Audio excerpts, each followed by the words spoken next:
Myself, Dr. Sachin Ayarekar. Today I am conducting a class on models of organizational behavior. What is organizational behavior?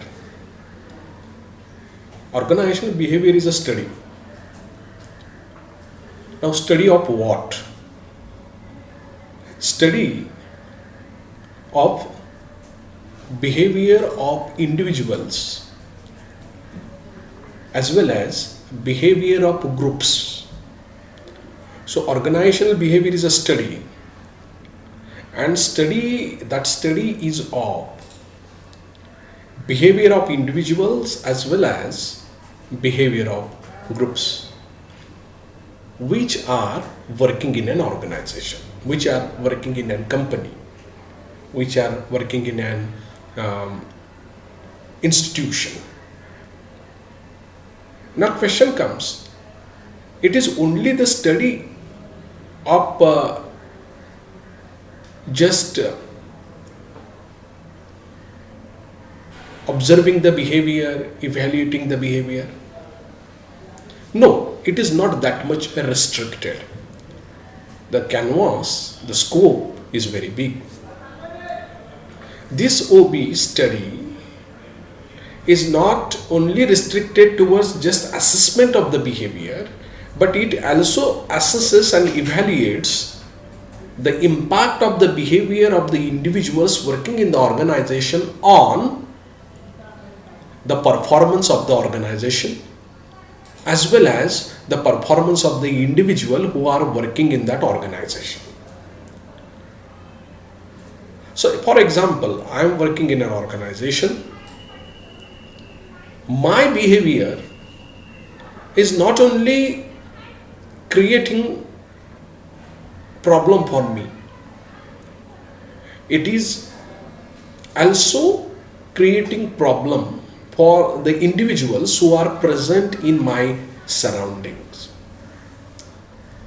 It is also creating a problem for the performance of the organization in which I am working. So, just evaluating the behavior and just naming that this is acceptable and this is not acceptable, this much work, only this much work OB is not covering. This study is not covering. It is also covering how to modify it, the behavior of that individual, and how his behavior will benefit the others, how his behavior will benefit the environment of the organization, and how it will benefit the performance of the organization. Why? Because ultimately the performance of the organization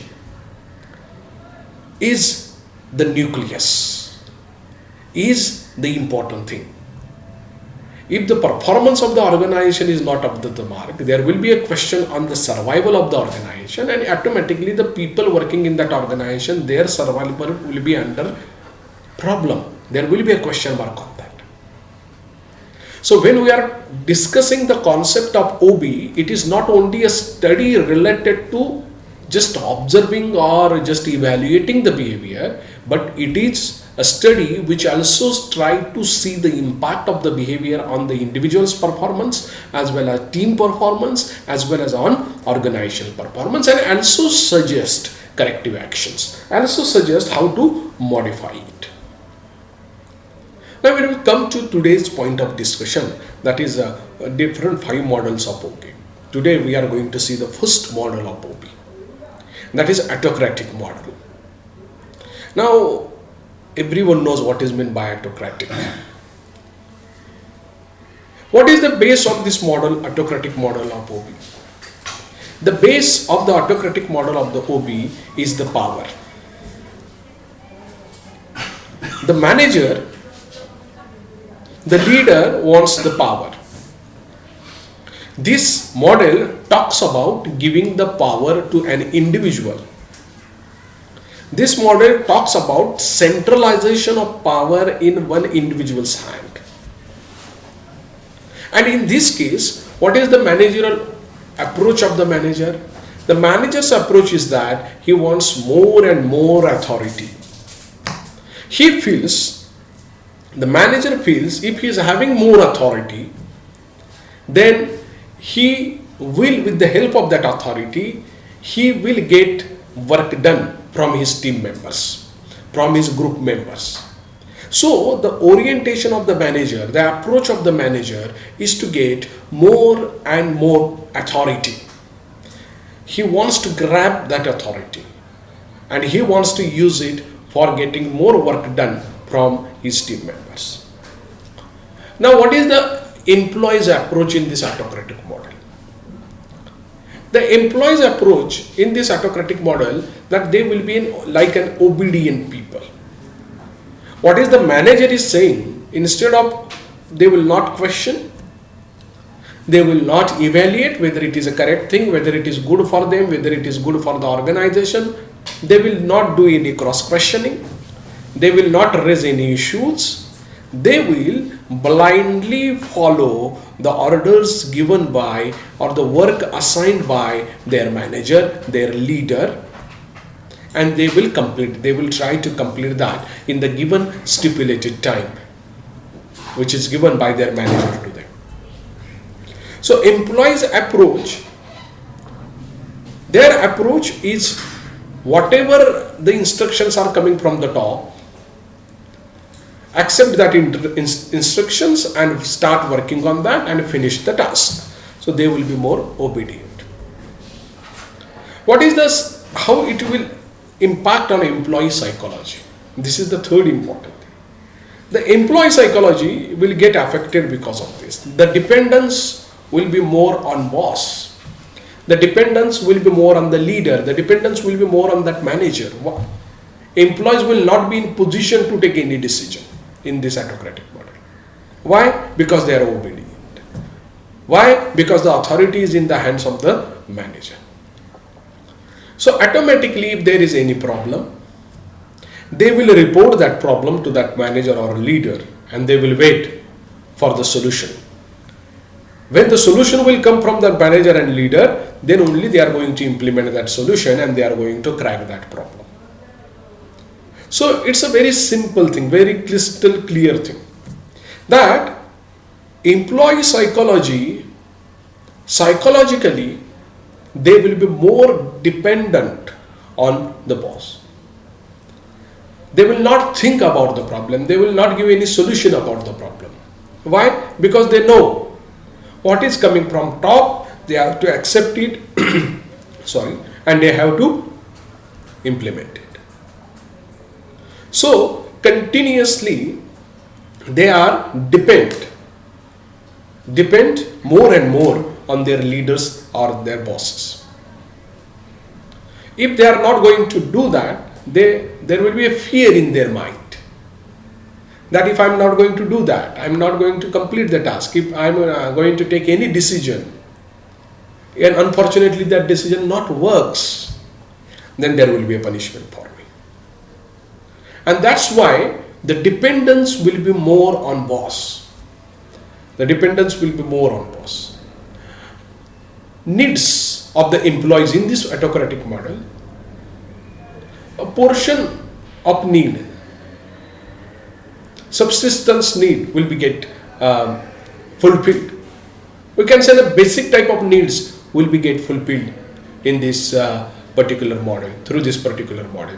The basic needs of the individuals, roti, kapda, makan and other thing, these type of needs, food, shelter and clothes will get complete. And because of that, what would be the outcome of this model? If autocratic model is there in a particular group or in a particular organization, the performance will be minimum. Why the performance will be minimum? As I already explained, employee, they are more dependent on the boss. If any problem is there, they will hand over the problem to boss and they will wait. After 2 days, if the boss is going to give the decision, that 2 days they will be idle. And then after getting that decision or that particular solution, they will implement it. So automatically the dependency over the boss is more, it will automatically result into minimum level of performance from the employees.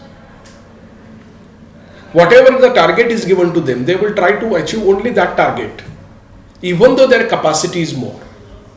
Even though they can excel, they have the potential, But whatever the target which is given to them, they will try to complete that. And that's why the performance will be minimal. One of the biggest drawback of this autocratic model is that it stops the thinking process of the individuals. Only one individual is thinking and remaining all are following it. Only one brain is working and remaining all brains are following it. It is very dangerous.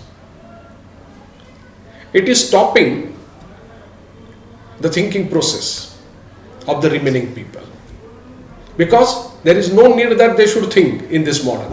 Manager will think and he will give the solutions. He will give the plans. He will give the targets. He will give the ways how to complete it.